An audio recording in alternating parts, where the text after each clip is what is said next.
Peace and welcome to the Ministry of the Real Truth, where we investigate the so-called claims of fact as established facts, the said evidence as evident, said to be 100% irrefutable, infallible, through the evidence proving itself as evident.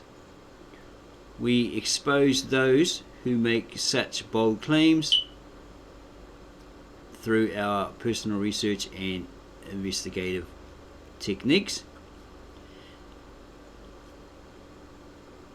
revealing that these bold claimants are often in error, contradictory or contradicting themselves, and are taking things way out of context, saying to all that they are preaching, teaching them all the real truth when they really aren't. We made it our mission to expose these charlatans so all can fully see, come to realize and fully understand the real truth about what the scriptures actually say and mean according to the ancient original manuscripts written in the Old Testament, sacred scribal old tongue, the Lishana Artica or Lishana Cypraea of the ancient Assyrian Aramaic or Aramaic, of the Kitab Asherit, which was written and spoken by the Old Testament scribes and prophets. This language, the Kitab Asherit or Aramaic, is the older sister language of the Kitab Iri, IRI, or ancient Hebrew. The Hebrew once had the same words and same meanings as the sister language, the Aramaic, until the Hebrew was later modified. That's when they added vowels to it in a dot system, which changed the structure and also the meanings of the original words, so they had the same words but different meanings. We'd like to know that we have been unfairly accused of being liars, incorrect in the translations that we present on social talks, social chat sites, our video channel, and also live stream. But we fully understand, we really do, because we know what people are like. So we thought we'd ask the question to see what people's reactions would be. Why do people do this? Why do they do this falsely? Why do people who have never undertaken the task to examine what we present them in order to see we are presenting them the real truth in regards to Scripture? We know they have never read or examined them, that they are simply brainwashed, programmed, as continuously taught to read and follow the modern Americanized modern Bible versions, or versions of the Bible, put out into the world by the American Bible Society and others through the original Mother Church and apostate church, along with their lies. So it made us sit and ponder, why do these people do that, right? Okay, because they're being exposed, and basically our accusers, who claim to be religious, taught by their rabbis, certain dogmas, doctrines, encouraged not to believe anything else outside of their doctrines and dogmas, their teachings, regardless of it actually being the truth. If it proves itself to be the truth, okay, this is what they basically tell them. It's like they are subtly saying to all, if ours is a lie, or proves to be a lie, believe it anyway. This also applies to Christianity and Islam. It is wrong to assume, make assumptions. We don't recommend it, as it only makes an ass out of you and me. Assumption, or assuming, is the mother of all screw-ups. But we believe that to err is human, and to forgive is divine. So we forgive them, and will strive to re-educate those along our journey via our mission. And no, we are not money mongers, nor in it just for the money, as some people claim. We are not spammers, scammers, nut jobs who have a neurosis or other malady. These are false claims, lies, spread by liars, propagandists with a hidden motive or agenda, or who are very egotistical and opinionated. There is no true love of God in them. They are promoters of themselves. They have a devilish mindset, not a renewed mindset, meaning reborn from the head, from above. Again, we will prove this by calmly exposing them as we come across them, knowing that they will retort a certain way. They'll hit back a certain way. They'll lose focus. They'll jump a couple of verses, they'll get angry, irate. Jumping several scriptures is a form of buck dancing, as they are trying to find an escape route or way to worm out of their being exposed. Then they start acting childish, saying childish things. They start acting like a child in a supermarket deprived of a lolly. Right? Start having a tantrum. And they'll get you on anything they can, whether it's a typo, or you got your words mixed up, or you're not wearing the right clothes, or anything they can think of, to try and get at you, and they try and encourage other people, to jump on board. So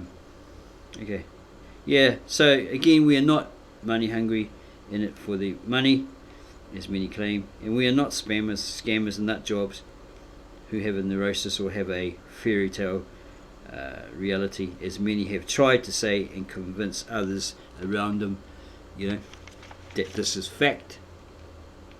Okay, so we're going to stress this, that our mission or ministry policy is honesty is our best policy.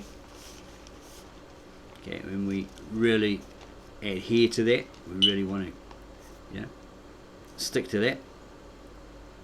We're striving to stick to that. Okay, a man's word is his word and should always be so.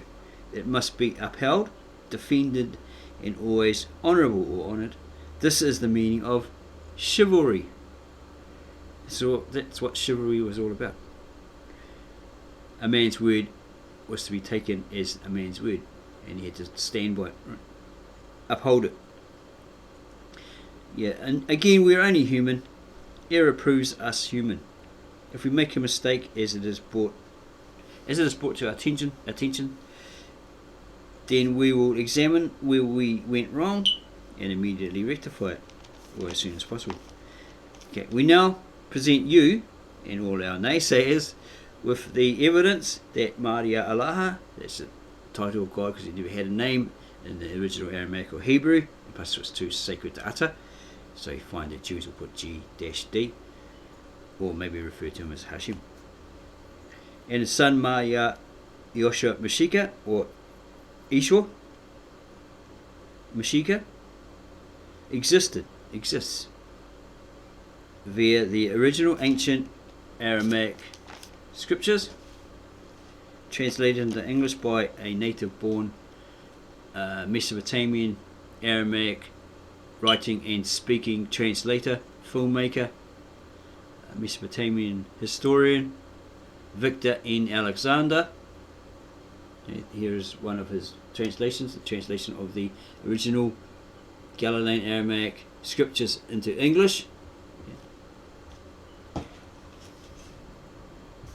There's also, where are we?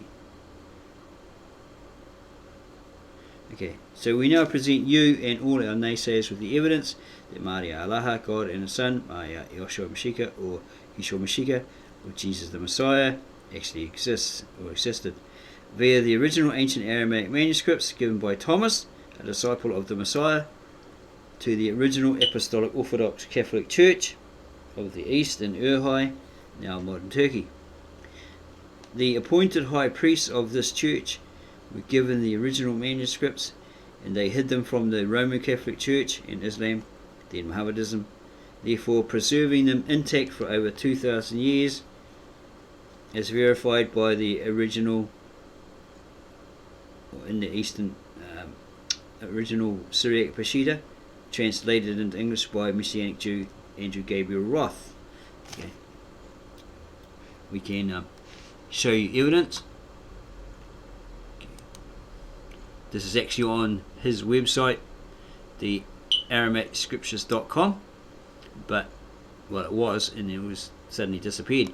So I have found this PDF that has the exact wording from his Syriac Peshitta translation, and it states here: Patriarch of the East, Modesto, California, April 5th, 1957.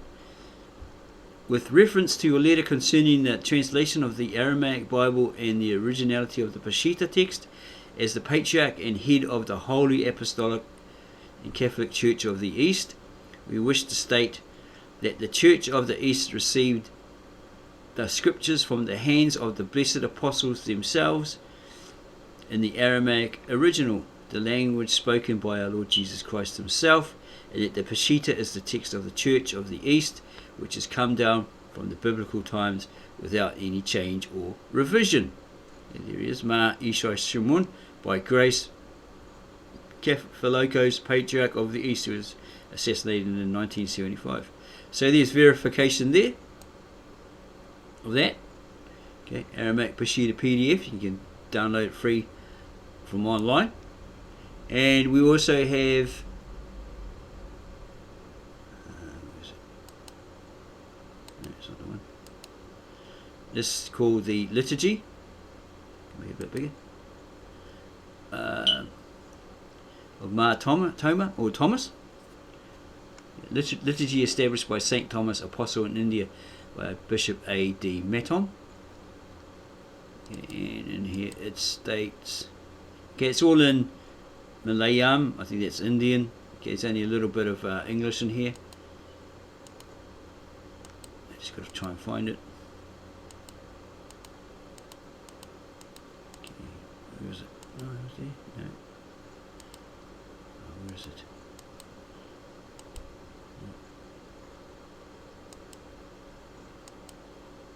Okay, might get me out of the way for a second so we can see it. It's in here somewhere. Okay. The liturgy, Saint Thomas introduced in India and its development. Okay. Don't think there's anything else here in English.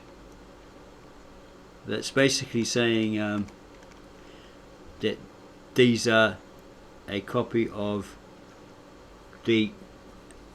It's a history about the Thomas the disciple coming to India and giving these manuscripts. Okay. Yeah, it's all in Malayalam or Indian, so yeah, it's very hard. Plus it's sideways. I don't know how to turn it the right way. Okay, but that's basically what he's doing. He's verifying that it was given to the original Church of the East, founded by him in the 1st century. Okay, here is some more evidence. Oldest known copy of New Testament to go on view in Washington, April 5.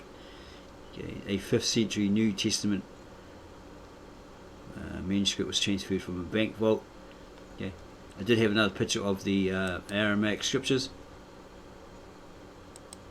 Okay, what else we have here? You can go to the AramaicScriptures.com. That's by owned by Messianic Jew Andrew Gabriel Roth, where I stated from his Syriac Peshitta translation a testimony by the once head patriarch Ma Ishai Shimon, but it's missing from this actual site. There's a lot of information here. Yeah, it used to be up on this site, but for some reason it disappeared. I don't know, maybe it's just trying to save space or something, I really don't know. Okay, and here's the picture of the Caboras Codex, one that he's referred to. Okay, and he's saying here that this website features the Holy Aramaic Scriptures as preserved in the ancient Eastern Aramaic text of New Testament in manuscripts such as the Ionian Codex, Codex just means manuscript. The Caboras Codex, the 1199 Horton Codex, and the Mangana 148 Codex. Okay. Giving as literal as possible a rendering of this holy biblical text in a fresh, accurate and literal English translation. Okay, so further down here, he's got some information. The Aramaic text used to translate here at this website, at the AramaicsCriptures.com, is from Eastern Aramaic manuscripts, such as the Caboras manuscript or codex above here, pictured here. It being a handwritten Eastern Aramaic New Testament, said to have been scribed, written by hand, copied by hand, in the ancient city of Nineveh. That's where Jonah visited to warn them of the forthcoming wrath of God, and they believed everything he said and repented. Donned sackcloth, put all over the animals as well, and smashed all their idols, etc. And then the king apparently wrote down everything in his language, cuneiform, and put it in a library and so forth.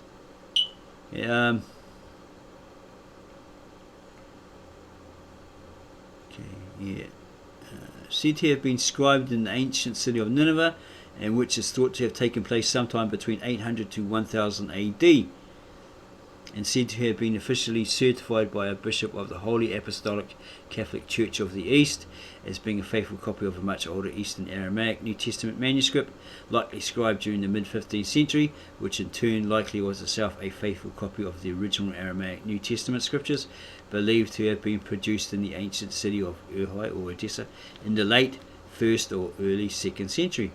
A number of Eastern Peshitta manuscripts have been examined for translation, and he talks about that, and the ones that he's consulted. And here we go, as I stated. We'll get to that in a second. What's he saying here? Okay. Goes on about all these different manuscripts. And lastly, the 1613 AD Mangada Codex, which is known as the Textus Receptus.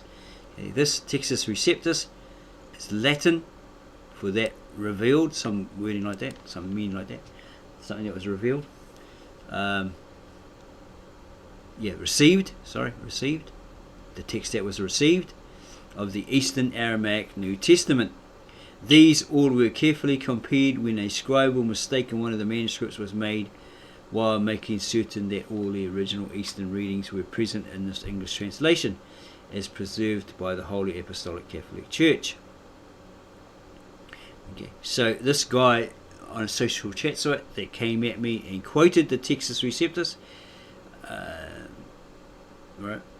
Okay, he was right, but in his translation of Revelations 16:16, he was actually incorrect, saying that it was one main event and that was it, that was the end, when it's actually one of several others prophesied. Okay, so the Textus Receptus of the Eastern Aramaic New Testament, these were all carefully compared when the scribal mistake in one of their manuscripts was made, while making certain that all the original Eastern readings were present in this English translation, as preserved by the Holy Apostolic Catholic Church. It should be pointed out that the Aramaic language is an older sister language of the Hebrew, as I stated, a Semitic language of the Middle Eastern region of the world, which it is very close to in its construction, alphabet and vocabulary. Okay, so as I said, it had the same words and the same meanings until the Hebrew was modified, and now it has the same words with different meanings. Please note the Aramaic text is read from right to left like the Hebrew language. Well, it's just the languages, aren't they?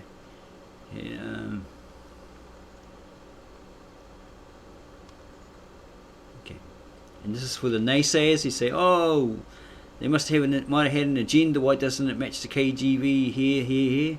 Because, unlike most, this proves that they didn't. Okay, here's their own words from their own mouth. Unlike most other English translations of the Aramaic scriptures, it was decided to make a very literal and faithful rendering into the English language, which is not only a translation of the Aramaic words into English words, which mean the same thing, but also to give the actual Aramaic words themselves in many places as they read in the Aramaic language and rendered in English letters, which is called transliterating. In this way, for persons, places and things, which are the most often mentioned, you can become acquainted with the actual Aramaic words which are used, and also see what they mean in the bracketed portion, just following the original words or phrases. These transliterated words are phonetically rendered into English characters in as simple a way as it could be done. This transliteration is thus a tool to help you learn the Aramaic language as you read through it. Don't forget, this is the Syriac, which is a modern dialect of the original Assyrian Aramaic. Yeah. The English transliteration you are reading here is rendered straight from the Eastern Aramaic New Testament manuscripts. No Greek or Latin sources have been used, and no Western Peshitta. So this is not the Western Peshitta, this is the Eastern Syriac Peshitta, with the A on the end, right?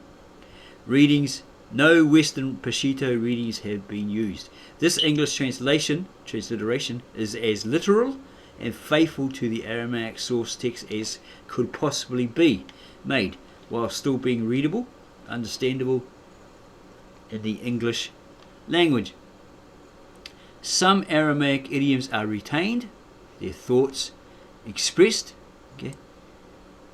are retained, while others, which are not very understandable in English, or which might alter the clear meaning of the text, are rendered in a dynamic equivalent translation which gives the sense.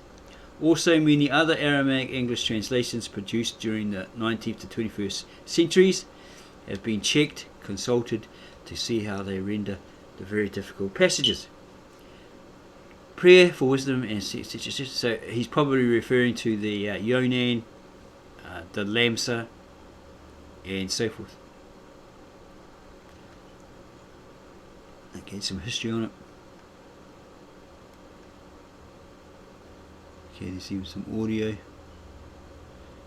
Okay, so there's evidence there, there's proof there.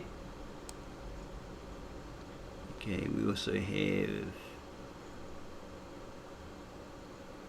okay, so that's what we feel is quite a lot of evidence there. There's also a video on YouTube of Victor N. Alexander, the native born Aramaic speaking translator filmmaker, called The Story of Adam and Eve. And you'll notice that as he's explaining the Brita, or in the Aramaic Brita, that's the original name of the book, or Genesis in English, okay, he is reading from a small book in his hand.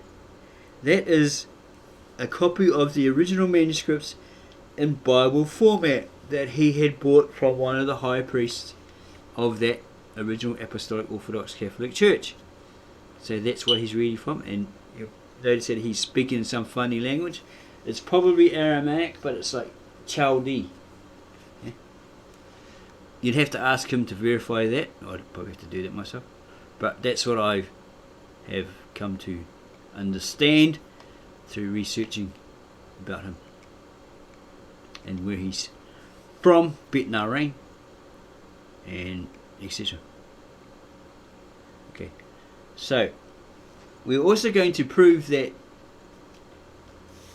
the Christ existed, Yeshua Mashiach, or Jesus the Messiah, from his translation of Genesis, okay, or Brita, or Genesis in English. Okay.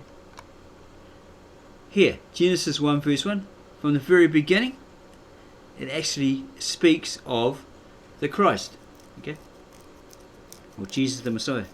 As he said to the Pharisees, the scriptures, right from the beginning, right through, tell about him. Okay? Yet they denied that he was, the Son of God, the Messiah, etc. Yet the scriptures, from the very first verse to the end, Revelations, speak about him.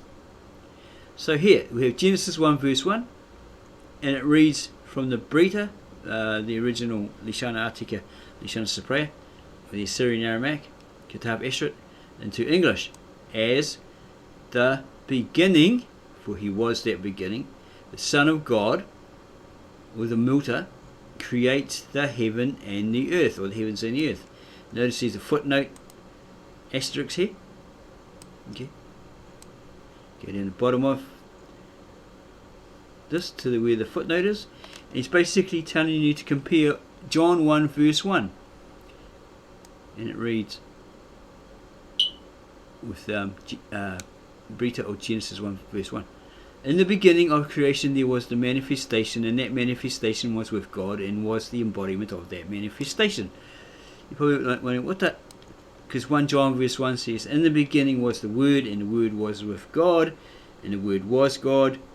The Greeks are using the word logos, which is incorrect. Okay. Herodotus, I remember Herodotus said that means the truth. Okay. But it's not what was written in the original Aramaic, as you can see here. Okay.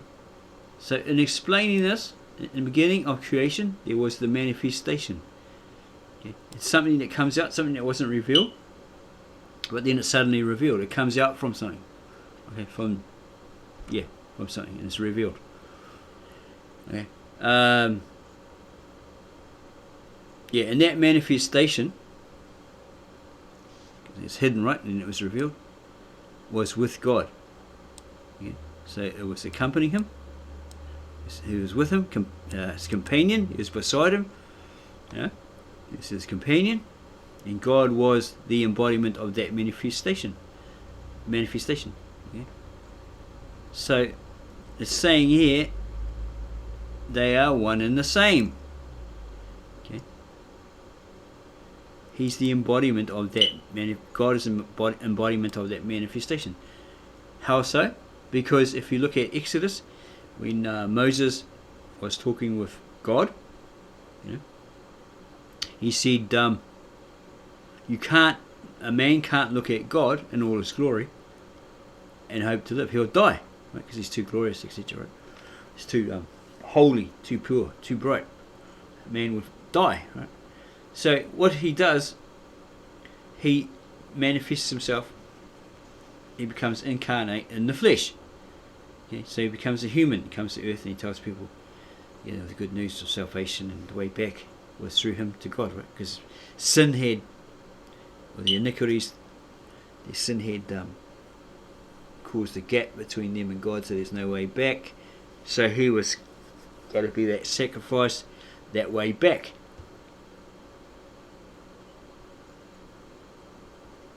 That he was the only way back. That he was the way, the truth, and the life, and no man could get to the Father or come to the Father but through him. So he's God in the flesh. He's incarnate, right? So all men that he came across can look at him, right, and not die. Yeah. But he's there for a purpose on earth to say, this and that. He's not there to say, run around and say, yeah, I'm God, Okay. He's incarnate as a human, as a man, right? So he has to go through all the trials and tribulations that a man does. Okay. So he's basically saying, as this human form, so I'll act, so I'll speak, so you'll understand. You'll grasp what he's trying to say. Yeah. So that verifies that the Christ existed. If these supposed scriptures, or these scriptures, as we've brought you that evidence that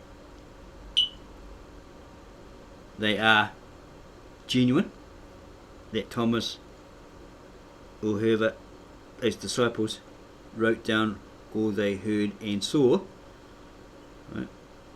And then Thomas or these apostles went across to lands and founded a church of the East and gave these manuscripts to those priests who had it for 2,000 years, therefore preserving them, right? If these are the supposed original manuscripts in the original language, spoken by the old scribes, spoken and written by the old scribes and prophets of the Old Testament, then here it's proving that Yeshua Mashiach or Jesus the Messiah existed, okay, and he himself is God, okay?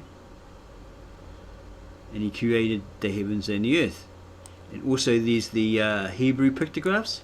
Go on YouTube and see a video by a man called Dutch Uncle John. I think it's called the Exegesis of Genesis, Part 1, and he explains it, right? He admits that he's not well versed in the Hebrew, but he was learning it, and that's what he came across. You can also check out a Messianic Jew Rabbi Isaac, who says the same thing.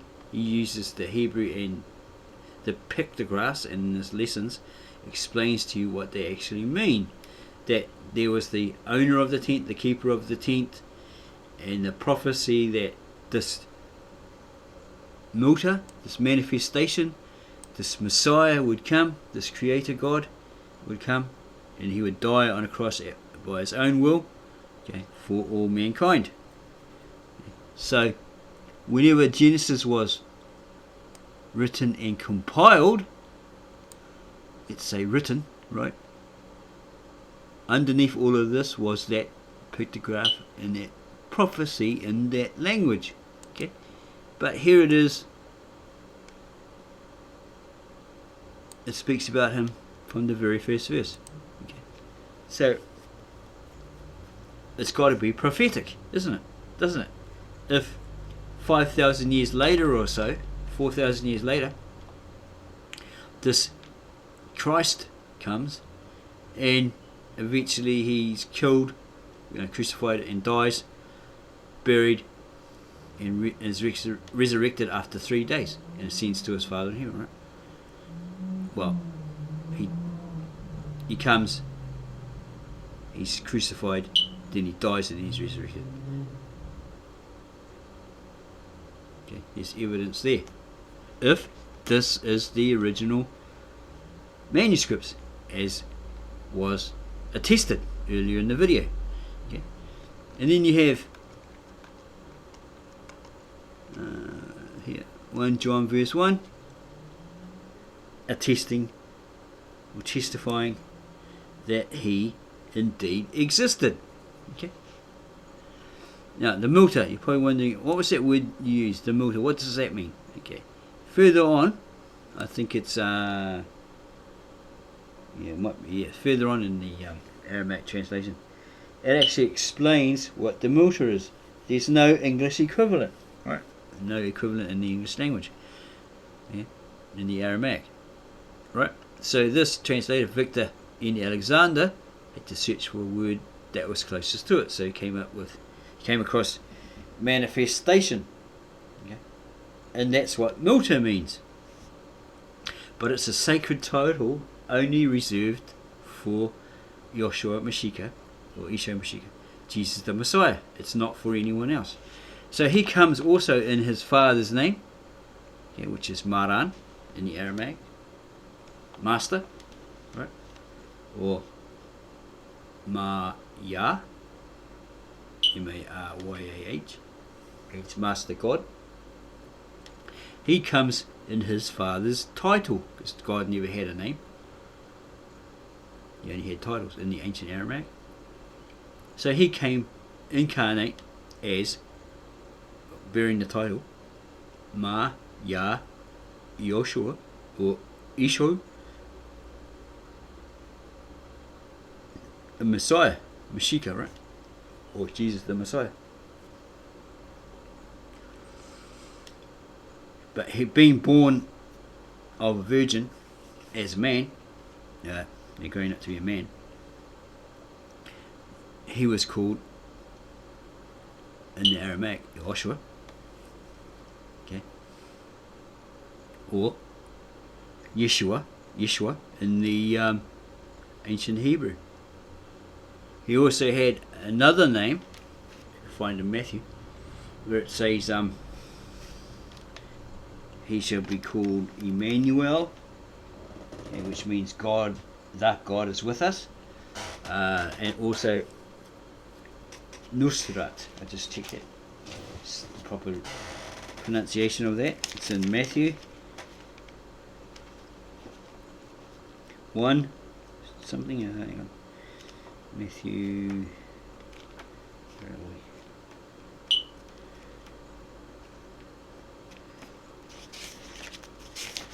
Matthew. Okay. Literal Aramaic title: Mashiach, Messiah, common spelling in English, or Christ.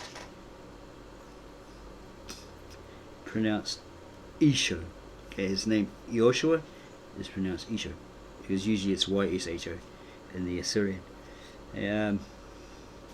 Looking for that verse.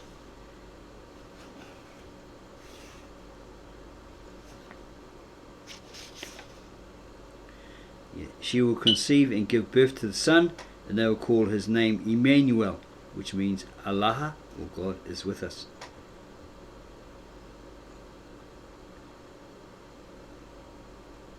There is another verse where it says, oh, here we go, Matthew 2 verse 21. No, 23. Matthew 2:23 in the Aramaic New Testament, page 11.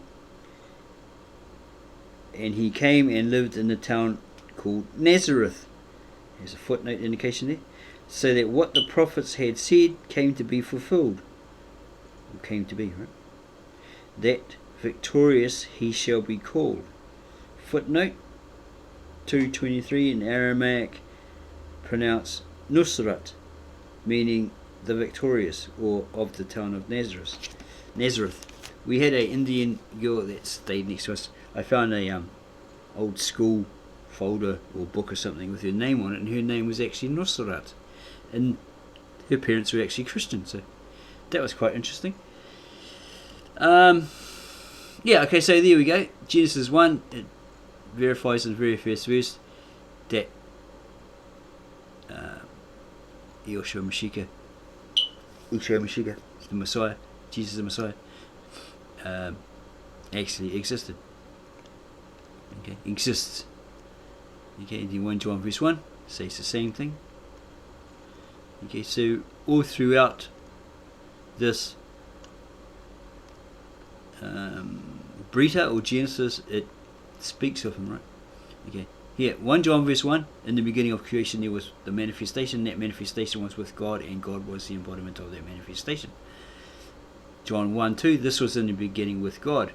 Everything was within his power, otherwise nothing would ever exist. Through him there was life. 1 John 4 continued, and life became the spark of humanity. 1 John 5, or John 1:5, and that ensuing fire lights the darkness, and darkness does not overshadow it. It can't be victorious over it, right? Okay, so where were we up to?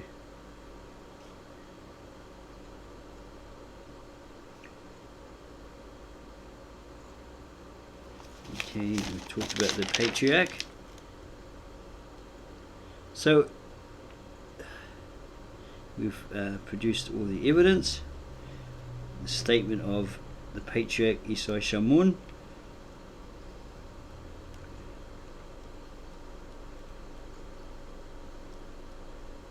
Okay, so we're now going to show, produce evidence that what all are being taught today is the truth,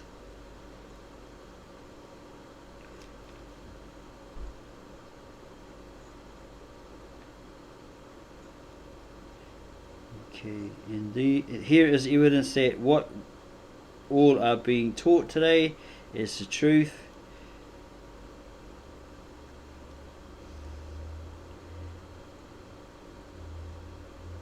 Via the unchangeable, error-free Bible version of the Scriptures,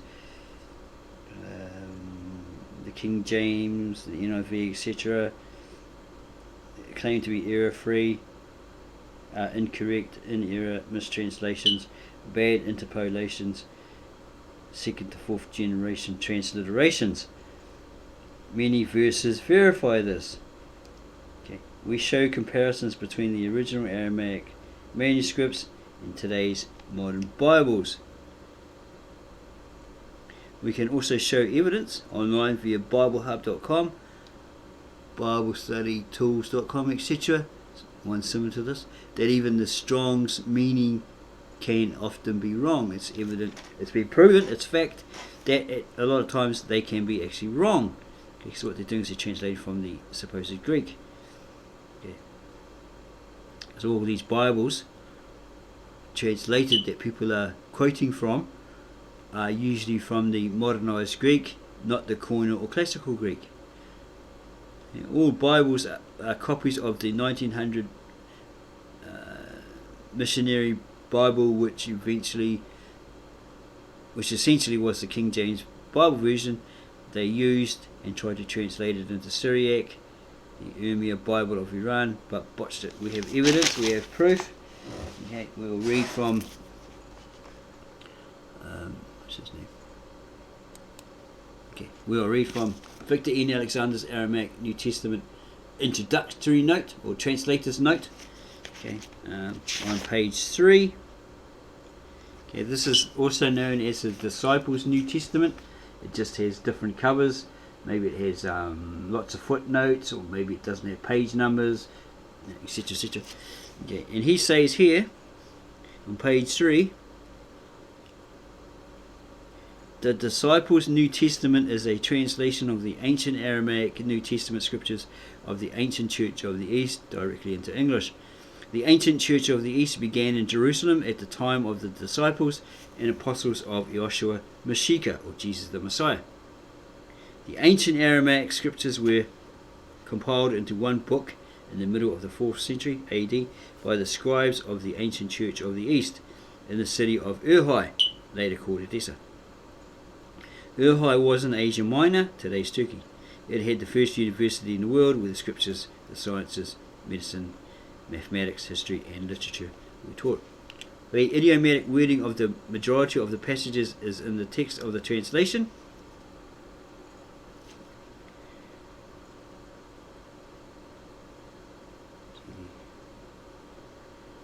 And the literal wordings are given in the footnotes.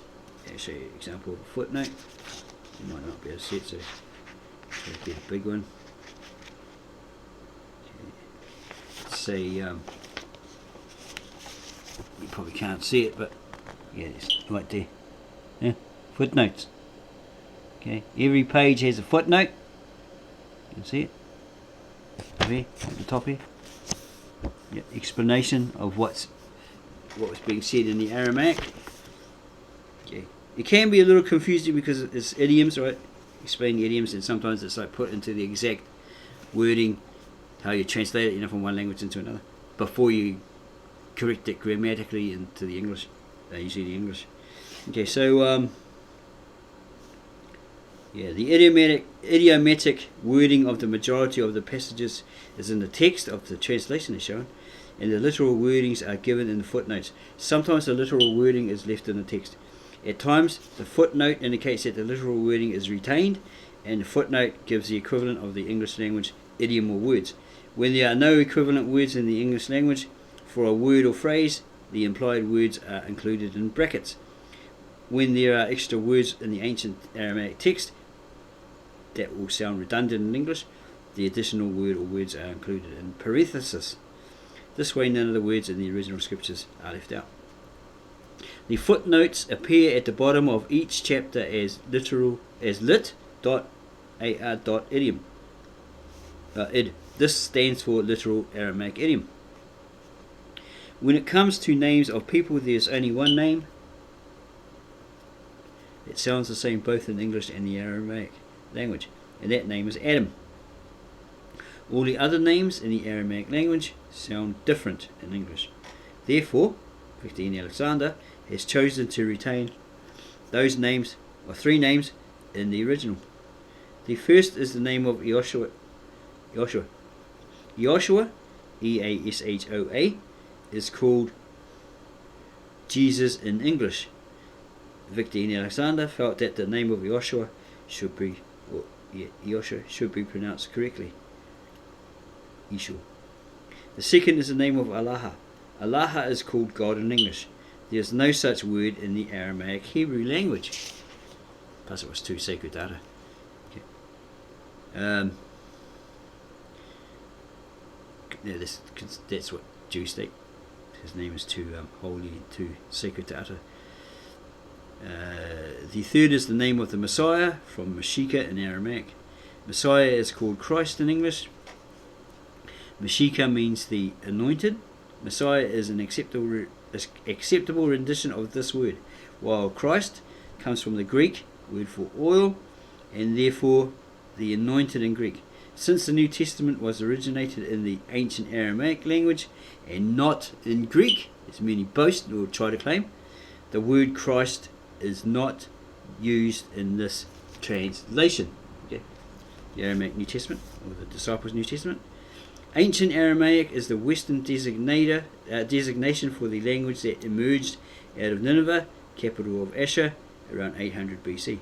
This language is simply known by the Church of the East of today as Lishana Artika, ancient tongue.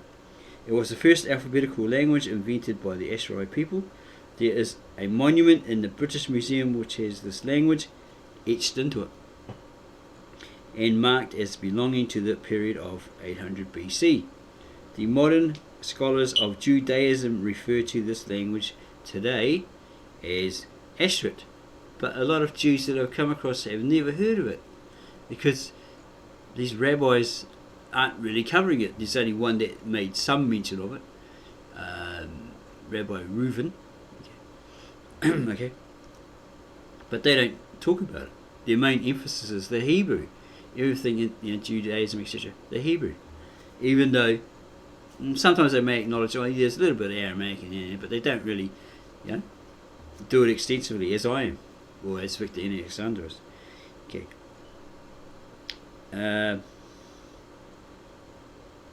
Ancient Aramaic is the Western designation for the language that emerged out of Nineveh, capital of Asher, around 800 BC. This language is simply known by the Church of the East of today as Lishana Artika, or Lishana Saprea, ancient tongue. It was the first alphabetical language invented by the Asherai people. There is a monument in the British Museum which has this language etched into it and marked as belonging to the period of 800 BC. The modern scholars of Judaism refer to this language today as Asherit. Joshua preached and read the scriptures in this language. The ancient Aramaic is therefore the scribal language of the scriptures, and it is sacred. It is still being used in the liturgy of many Eastern churches today, including the Church of the East of the Atharite and the Orthodox Church of the Sociai in India, because a lot of their people died in service in World War II. They were promised by the British to get their land back, but they, as usual, reneged, basically stole it from them, apparently. And a lot of these old people perished that spoke that original language. But apparently there are some old people that still speak it, but they can't speak English, so they can't translate it or put it into English. Right? So that's why they say they use that it has liturgy in their mass in Syria, etc. And also Arabic. Okay, but so they had to create a modern vernacular so they could understand it, etc. Okay. Joshua preached and read the scriptures in this language, Asheret, Galilean Aramaic, Aramaic Galilean, which is the derivative of the Ashrit, which is from the Ashrit, original Ashrit. Okay. The ancient Aramaic is therefore the scribal language of the scriptures, and it is sacred. It is still being used in the liturgy of the Eastern churches today, including the Church of the East of the Atarai and the Orthodox Church of the Sorai in India. It is, however, a liturgical language which was not translated correctly until Victor N. Alexander, translator, found out about the fact that it has never been translated into any modern vernacular of any of the churches still using it. Okay, so he was the first to translate it correctly, using a modern vernacular. And he states here, the American missionaries of the 19th century, around about 1900, attempted to translate the scriptures into modern Aramaic, Syriac, but botched it. In other words, they messed it up, as they adapted it to the King James Version in use by them at the time. The Urmia, North Iran, version of the Bible is essentially the American Bible, their Bible, right? Translated into modern Aramaic or Syriac. By the way, the American missionaries have translated all the Bibles of all the countries of the world from the American Bible. Okay? And there's a guy on YouTube called Brian, I forget what his last name is, and his video is called The American Bible Society and Their Lives. There's a couple of good versions of it. I recommend the best one is the 10-minute one, okay, because the video quality is great and the audio. And he states the same thing. Alright? And there's people that scoff and they say, oh, that guy, you know, with a bit of an attitude. But here, right here, in this Aramaic New Testament, page 4, it's stating the same thing. Okay? They've never met, they've never sat in the same room, so that one influences the other. Says, oh, drop that, just follow what I say, you know? That sort of thing, right? Okay? So that establishes the fact. You get a third person, that would establish the fact. That's fact, right? So he's saying what that Brian guy is saying, what Victor N. Alexander in his Aramaic translations is saying. Okay? So that kills the naysayer. Okay? He says, oh, that guy, oh, he's been debunked and you know. There you go, there's this statement, you heard it from the Ministry of the Real Truth. Okay? That they both are saying the same thing. Okay. Okay, so the American missionaries of the 19th century attempted to translate the scriptures into modern Aramaic, Syriac, but botched it, messed it up, as they adapted it to the King James Version in use by them at the time. The Urmia, North Iran version of the Bible is essentially the American Bible translated into modern Aramaic. By the way, the American missionaries have translated all the Bibles of all the countries of the world from the American Bible. That is why all the Bibles, thus translated, contain the same errors in translation and pseudo, that's half truth, half pie Christian, right, and assumed, right, pretend, yeah, Christian doctrines that have caused so much misery in the world, or half truths actually, doctrines that have caused so much misery in the world for 200 years. Yeah, infighting, that's where they fight each other. That's the reason why, you know. Yeah, amidst other reasons. Okay. The earlier plagiarized versions of the Bible were the Greek original and the Latin Vulgate. These versions were translated by Martin Luther, William Tyndale, and other Protestant translators over the last 5 centuries from the Greek Septuagint. Take note, the Greek Septuagint and the Greek original, the Greek New Testament translation from the Aramaic. Here it is right there, exactly what the Brian guy is saying on his video, the American Bible Society and its lies. It's right there, okay, on page 4 at the bottom there of the Aramaic New Testament. You go buy yourself a copy, you'll see that I'm not lying, it's actually there. I'll try to show it to you, right, you know, it's very small, right there, okay, down here, okay. So there's the evidence there, because we always bring you the evidence, we don't just make it up, we show you the evidence. There you go. Then these were further translated by the American translators until we have the situation today with all these versions of the Bible and thousands of denominations, each with their own individual interpretations. And that's why they're fighting with each other, you know. We're right, you're wrong, you're going to hell, you're the devil, your church is bad, la la la la la. We're number one. So all trying to get to the top of this ladder. And it's competition. Boot, get off, you know. Crap on them, so, you know, put them down. Yeah, defeat the competition, opposition. Yeah, it's been like that for centuries. The disciples' New Testament, then, the disciples' New Testament is then the only accurate and non-prejudicial, prejudicial, yeah, okay, prejudicial. Translation of the original New Testament scriptures by a native Aramaic speaking translator. Prejudicial, yeah. The disciples' New Testament is the only.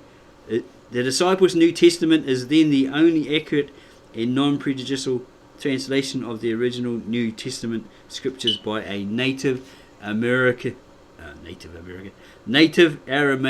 speaking translator. Victor in Alexander. There you go. So there you go, folks. Okay, bringing you the truth, the whole truth, and nothing but the truth. Not pulling no wool over your eyes or fluff. Right. Okay. So let's put that on down there for a minute. Woo. Coming in hard, coming at you hard. Okay. So where are we now? Okay. Yeah. So we suggest that you watch the American Bible Society and their lies 10-minute version. Yeah. Proof. Yeah, to verify that we're not telling you a load of rubbish. Yeah, okay, and Victor N. Alexander's the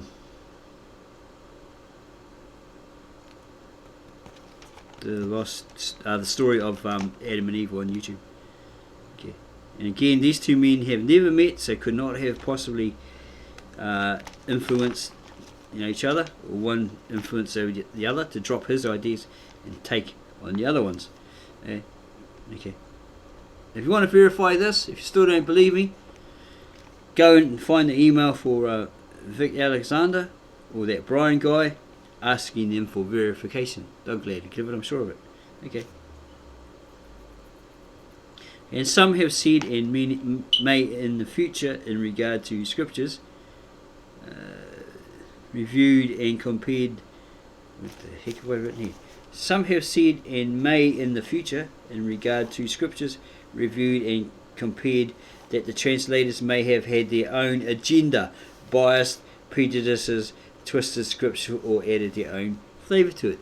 So early on in the video, I told you about Messianic Jew, Andrew Gabriel Roth, the website, thearamacscriptures.com, and he said he wanted to keep the Syriac, the original Syriac Peshitta, when he translated into English, as close to what it actually says.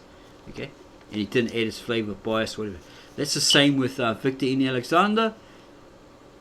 I remember coming across his website when it was up, and he made a statement very similar to Andrew Gabriel Roth. He was translating from the Syriac, but then he was told, no, that's incorrect, because it was all originally from the Kitav Asheret. So he buys this copy of the original manuscripts in biblical format, Bible format, book format, and he starts translating from there. And he stated he was going to use the Everyday Bible as a reference, but he decided against it, right? And he's probably pretty glad he did. And he wanted to translate his whole mission. If I jumped on his website, I could probably show you that. Well, I'm actually here, but I have to go back. Yeah, have a look at it. Maybe on a later video, or maybe extend into this video, where he actually says my mission statement, and he says when I translated the original Aramaic into English, I wanted to keep it as close as I could to what the Aramaic scriptures actually were saying, right? And the best ever English equivalent. Okay, so he says he didn't want to add his flavour, his own twist, his bias. Okay, so there's evidence there. Okay, that no, they weren't, doing that for their own agenda or coin. Victor Alexander says that it wasn't all about money. Okay, it was getting the truth out there, the ancient Aramaic scriptures, to hopefully restore the apostolic faith. Yeah, here we go. At the back here of the Aramaic New Testament, there's a little statement right there. Okay, can read it out to you by Victor N. Alexander, the translator. He says, we'll start from the top. Yeshua Mashiach, Jesus the Messiah, spoke in the Galilean dialect of Asherit, the language spoken at Nineveh at the time of Jonah the prophet. He spoke it, the king spoke it, right? That he approached. Commonly known as ancient Aramaic. This is the language in which the disciples and the apostles preached the gospel, and the scribes recorded the scriptures. Yeah, this Bart the says, they're all illiterate, they couldn't write, they had no knowledge, they're just fishermen. Well, somebody obviously there had some knowledge in writing. Okay, probably what's his name, the tax man, what's his name, Matthew, apparently one of them there, yeah, could do that, so they wrote it down. Yeah, maybe they taught them how to write, whatever, I don't know, but yeah, they wrote it down. That's where the original manuscripts came from. Yeah, because somebody wrote it down, didn't they? Okay. This is the language in which the disciples and the apostles preached the gospel, and the scribes recorded the scriptures. The New Testament has been preserved in this sacred scribal language since the apostolic age. The whole Bible was originated in this language. This translation, Aramaic New Testament, is made from the original Aramaic text directly into English, bypassing the errors of the Greek original, the Latin Vulgate, and all the other Western translations made from them. Now, where have we heard that? I wonder. Oh yeah, Andrew Gabriel Roth on the AramaicScriptures.com. He said exactly the same thing. These two have never met, so they're not. Yeah, they never influence each other. As far as I know, they never met. Okay. Yeah. This translation is made from the original Aramaic text directly into English, bypassing the errors of the Greek original, the Latin Vulgate, and all the other Western translations made from them. This is an effort to rekindle the apostolic faith in the name of Yeshua Mashiach, Jesus the Messiah, throughout the world. Victor N. Alexander, translated. And there's a person online, a Bennett guy, that said his name is Isaac, middle name is Isaac. Come on, man. Have a look on his website and his his website, etc. You can see it up here. Might be able to see it up here. Okay, it doesn't have it here. Yeah, it's he's named after, his middle name is after his grandfather or his father, something like that, who's called Nimrod, and it goes right back apparently to that guy Nimrod, right? And apparently these people go right back to those that came out of Egypt, and wander around the desert and talk to Moses, all that sort of stuff. Okay, so let's see what we're up to. We might actually put this on a live stream, because you can restream. You can just put it up there and it'll play. Restream's good. Like, you can do multiple screens, multiple streams. Like to Facebook, Twitter. Do they do it? Twitter do that sort of thing? Instagram, etc. All these people from there can come and watch you when you do your live stream, and you can get paid for it, right? When you sign up, and then someone else signs up under you as an affiliate, and they make their first live stream, right? You get paid for that, $10 per time, something like that. Successful live stream. Okay, so where are we? Yeah. Here are the two statements made by translator Andrew Gabriel Roth. It's on his website, and Victor N. Alexander, as I've given them. Right? Okay, and there's another guy on YouTube. His statement in regard to the Aramaic made by Dr. or Professor James DeFrancisco with 2 doctorates, PhD in Hebrew, Aramaic and Greek. And he states, if you don't know and fully understand the idioms, because idioms are like the thought expressed by these Eastern scribes throughout the scriptures, the Aramaic, New Testament, etc., and even the Hebrew. There's even some in English apparently. If you don't know and fully understand the idioms used in both the Aramaic and the Hebrew, you don't know or understand the scriptures or the Bible as well as you think you do, okay? Or as well as you claim you do. And that's why people take it out of context when they say, oh, this is what Jesus said, this is what it means, when it doesn't. Okay? Most will scoff at the mere mention of renowned historians, Roman or otherwise, some like Tacitus. But yeah, well, they're very political. Okay, they were all made out. The Romans were the good guy. Don't speak ill of them, with that sort of stuff. But he was a well-known orator and historian of his time. Okay, and others, right? They poo-poo others.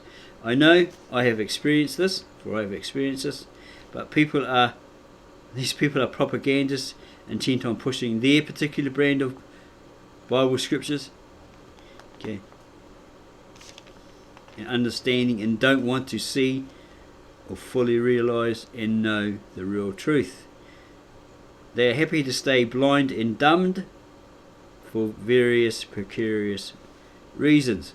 Okay, that's how they've been taught, programmed, indoctrinated, etc.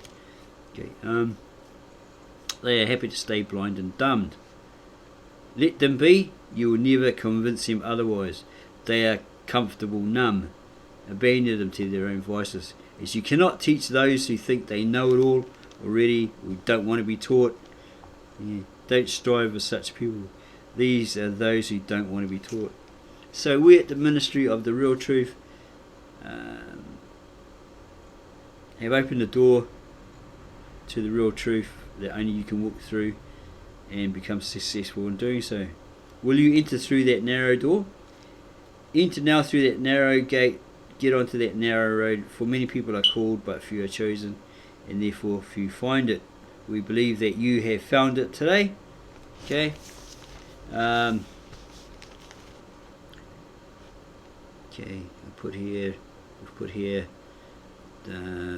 we at the Ministry of the Real Truth are so adamant in advocating our policy, honesty is our best policy, that we are willing to do or undergo a polygraph test, or a lie detector test, or even a Scientology e-meter test. Okay, I know what it's like. It's hard to beat. I've never beaten it. I did try a couple of times. It's foolproof. Okay, I'm no longer a member of Scientology, have no association with them. But if I have to go to the extreme, because people are calling me a liar and stuff like that, why, as telling my social chat, why are you lying? Why are you always lying? And I know I'm not lying. If honesty is my best policy and my word is my word, and I stand upon it, right, then why would I want to lie? Lying only breeds more lies, and then you have to make up more lies and then more lies to cover those lies, right? Okay. Yeah, well, I know why they're saying that, because they're indoctrinated and they're going to try and push their belief system, right, of their particular organised religion, so they'll poo-poo on yours. Yeah. They'll poo-poo on your truths. Yeah, so that's what we do to prove that we are 100% as honest as we declare. In fact, members of our ministry, congregation, may be prompted or will be prompted to take these tests regularly in order to prove that we are totally honest to these of our naysayers, our accusers and victimizers. Okay, we are the only ministry worldwide willing to do so on a regular basis. No one else out there is going to do that. You go, ooh, Scientology, all that sort of stuff. But if a polygraph test or the e-meter verifies, right, certifies even that you are 100% honest and you are telling the truth, what can they say? Right? What can they say? Okay. So I'm thinking about that. I'm going to go have, well, they've actually moved, but I've got an idea where they are. So go like give them a donation or something like that, and say, well, here you go. Here's a form. Okay, put me through this test. Verify that I'm a liar or telling the complete truth. Sign this and state on it, this guy was found. He did the EME, the test, right? Okay, not because I gave them a donation or anything, because I know one of the ladies. She's a very nice lady. She stay across the street over here, right? Her and her husband, right? So yeah, they're really nice people. Say, well, put down here that I passed this test to verify that I'm 100% honest. Okay, something like that. I've got to arrange it with her. See if they'll do it first. Okay. Yeah. It's to prove that we are totally honest to those naysayers. We could probably put it on video as well. Okay, and show those tests and certifications or certified tests, right? That we are 100% honest. Okay. So we're going to ask you accusers, okay, out there, our assumers, victimizers that say we lie, finger pointers, right? Would you be willing to come with us and do that? Okay. And see who is more honest, us or you, right? I doubt you will. Okay. I seriously doubt it. Okay. And to the people that say we lie, why are we lying? Why are we lying? We don't make it our habit to talk and preach doo-doo. It's basically that, right? Okay. So now we're going to say, because we're bringing you all this information, all this truth, okay, we will go back here somewhere. Where is it? Okay. We're going to ask you a question, basically. Okay, you can answer it however you like, with a nay or a yay or a negative or a positive. It doesn't really worry us. It's just a question we thought we'd like to ask, see what your reaction would be. We know it could be A, or it could be B, or even C, right? Okay, we're interested in what that answer would actually be from the majority, right? If they so decide to answer it. Okay, so we're going to ask you this question. Make sure we're on the right page. Okay, yep. Okay, here we go. Would you pay to know the real truth about the Bible and the Scriptures? From the original, sacred scribal Old Tongue, written and spoken by the Old Testament scribes and prophets, and the original New Testament, Galilean Aramaic or Aramaic Galilean, spoken by and written down by the 12 apostles of Jesus the Messiah, or Jesus the Christ, from the original language they all spoke and wrote, Galilean Aramaic. The Old Testament was written and then compiled by ancient scribes in Ur-Edessa as around about 800 BCE in the ancient language known as Kitab Ashrit. This was the sister language of the Kitab Uri, or the ancient Hebrew. So how much are you willing to pay for the real truth of the Scriptures from the original language, used and written? Okay. $100, $500, $5,000, $2,000. Okay. Well, you won't be paying anything like that, as we are not in it for the money. We only we'd only need it to secure for ourselves a ministry residence, right? For our ministry, because this house here is too small. And we wish to expand, get a lot of people in here, the house will probably fall down. Okay, or they'll fall through the floorboards. Okay, because this house is actually very, very old. Something like 100 years old or something like that. The first mayor of this Auckland apparently lived here. So done by Robertson or something. And when they gave it up, they cut it all into different rooms and stuff.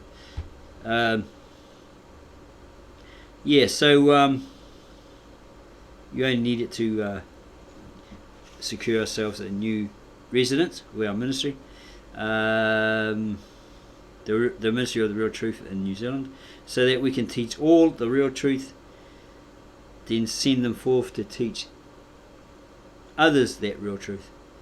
Yeah. Many will say, "Oh, this is a scam. Oh, what a scam! That's a sham. How can that be a scam if you choose how much you want to donate in helping us?" Right.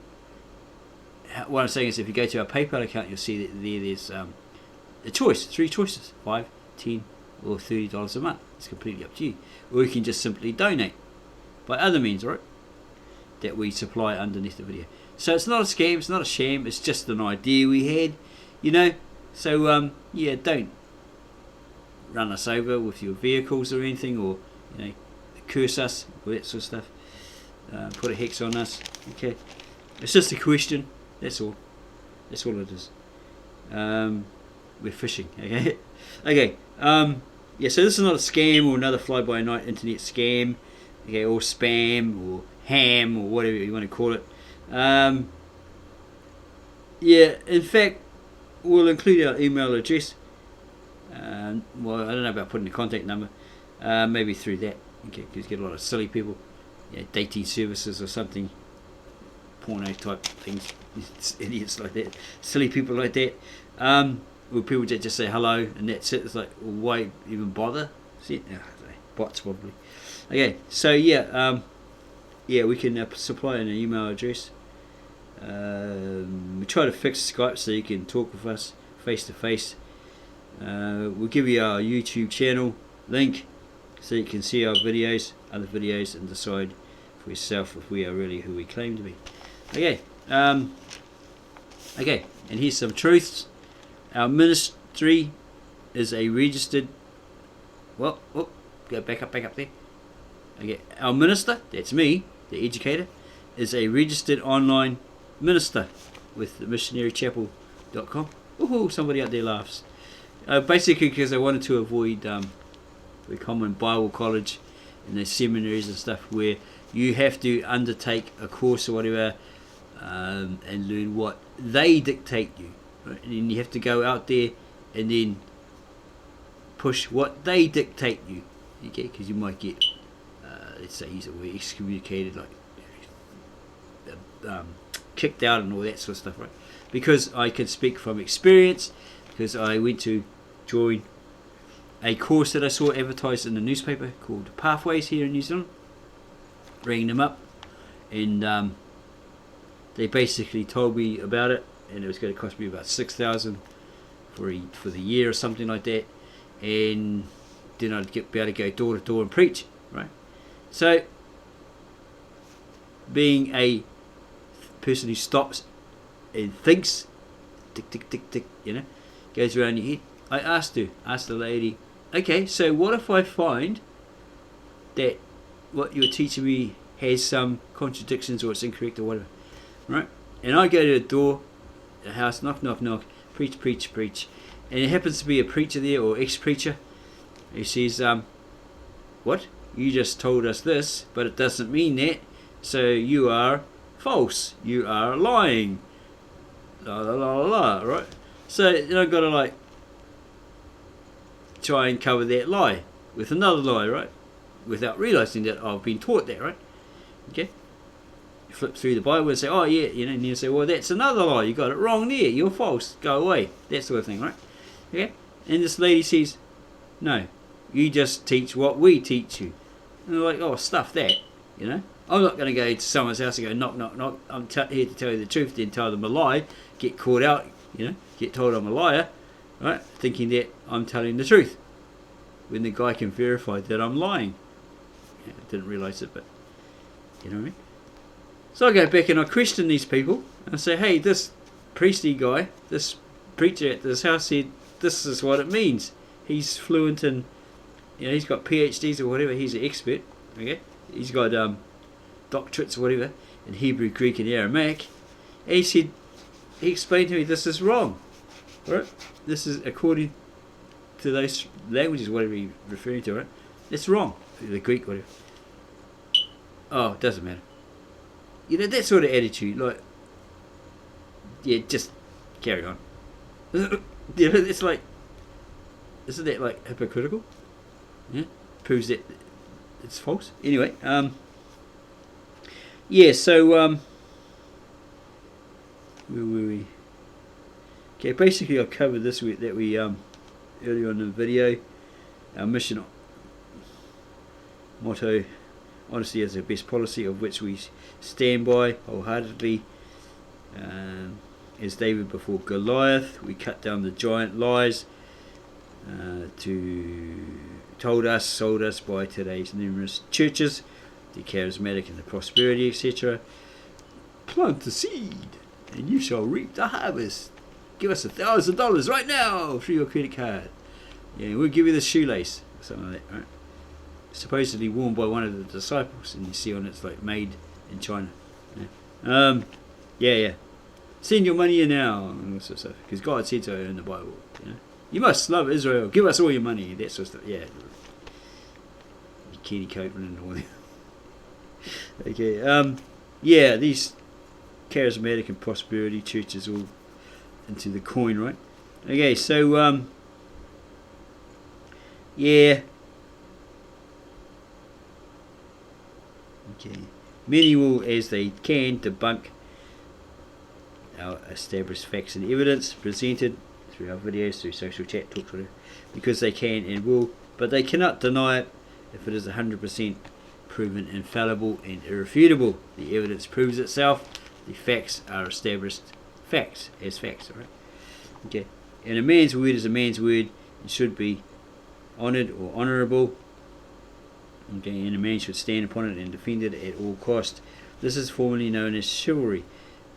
Okay, a man's honour was worth its weight in gold.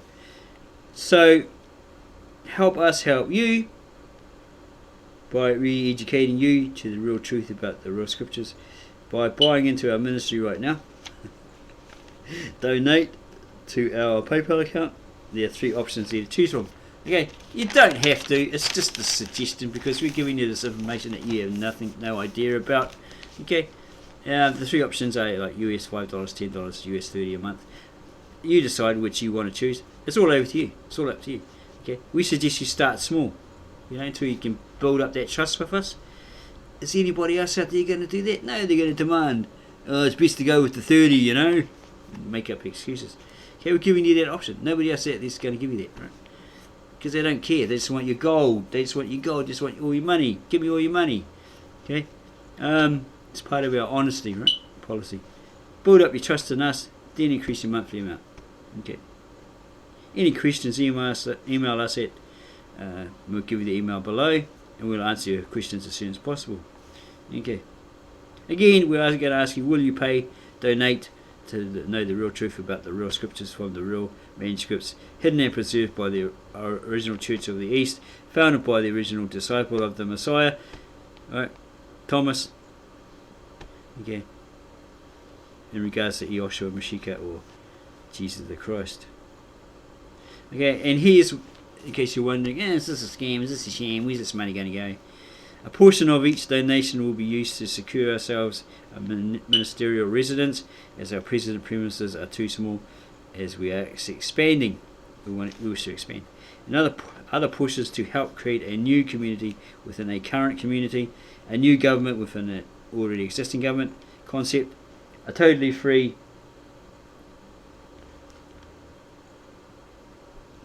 non-pesticide or chemical poison organic garden.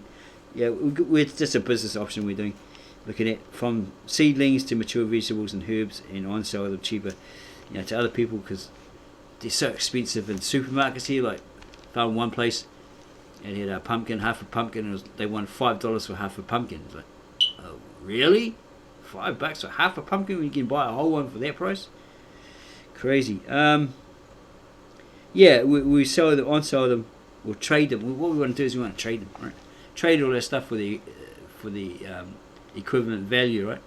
Whatever you got, it has to be the equivalent value, right? We'll give you that amount in vegetables, herbs, whatever we have to trade. Okay? But to do this, we need to secure other premises, as our current contract won't allow us to do so on our current premises. So will you look deep into your heart and help us financially by donating? Yeah. Okay, here's some advice. Check us out thoroughly first before you commit by doing your own personal research on us. Heck, we'll even provide you with the links, We'll provide you with the links to us. Okay? Now, how honest is that? No one else out there is going to do that for you because they don't care. All they want is your coin, right? Your money. Give me your money. Yeah? We want your money. Okay, research us. Look at our content. Then come to your own conclusion, that we truly are the most honest ministry on the planet. If you have questions again, we're suggesting please feel free to email us. Email below at the Ministry of the Real Truth. We will promptly reply to you personally as soon as we can. Okay. And again, honesty is our best policy, and a man's word is his word, and worth weight in gold. So we'll end it here. Thank you for taking the time to watch our presentation. Now, won't you join us? Okay. Subscribe to our channel below, clicking on that icon, and set that notification bell so you don't miss out on any of our great videos that we've created. Give us a thumb or two, a thumbs up. Okay. Add your comments down below. We'll get back to you on them as soon as possible, as soon as we can. And just a reminder, a heads up that we will be doing live stream, probably through Restream, maybe YouTube. We'll let you know in our video channel, the Ministry of the Real Truth, or even the Real Juicy News one. We'll it's an old video, but we'll just change the date and the time. Right, probably every Sunday. It's probably best around New Zealand time, Pacific time. What's that, Fiji or something like that? GMT is it? And we'll be doing live every Sunday. Okay. So yeah, won't you join us? Okay, this was fun. Yeah, I hope you enjoyed it. God bless. Maria Elaha. Bless you, keep you. May you prosper. May He give you many blessings. Yoshua Mashiach, Jesus the Messiah, will He give you many blessings. Smile upon you. If you don't know anything about Him, you're having life issues, well, here's a suggestion. It's not like, sign up now, commit now, knock you out of here with the Bible. Right? None of that Bible bashy stuff. It's just like a suggestion. Try God. Yeah. Try Him. Okay, maybe He will solve all your problems. It's all over to you. It's your choice. Okay. No pressure. Okay. But do it. No, just joking. If you like this video, as we said, give us a thumbs up. Put your comments down there, wherever they are, under this video. And don't forget to give us a thumbs up. Say how much you loved it. And so forth. Okay. We will catch you later. Now I've got to find the keyboard. Where did it go? I found it.